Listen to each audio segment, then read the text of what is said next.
रसूलुल्लाह सल्लल्लाहु अलैहि वसल्लम फरमाते हैं कि एक वक्त आने वाला है कि दुनिया की कौमें तुम पर ऐसी टूटेंगी जैसे भूखे दस्तरख्वान पे टूटते हैं। तो सहाबा इकराम बहुत हैरान हुए, बहुत परेशान हुए। क्यों? क्योंकि उनका परेशान होना बनता था, क्योंकि वो ईमान वाले थे। कहते हैं या रसूल अल्लाह, हम 313 थे और हम कितनों पे भारी हो गए कि या रसूल अल्लाह, क्या हमारी तादाद 313 से भी कम हो जाएगी? हम इतने थोड़े हो जाएंगे?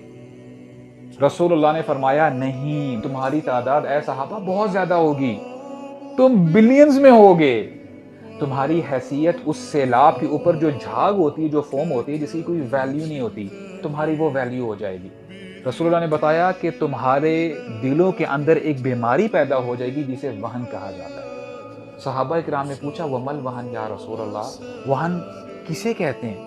तो फरमाया हुब्बुद दुनिया व कराहियतुल मौत, तुम्हारे दिल में दुनिया की मोहब्बत आ जाएगी और मौत से नफरत पैदा हो जाएगी तुम्हारे दिलों में।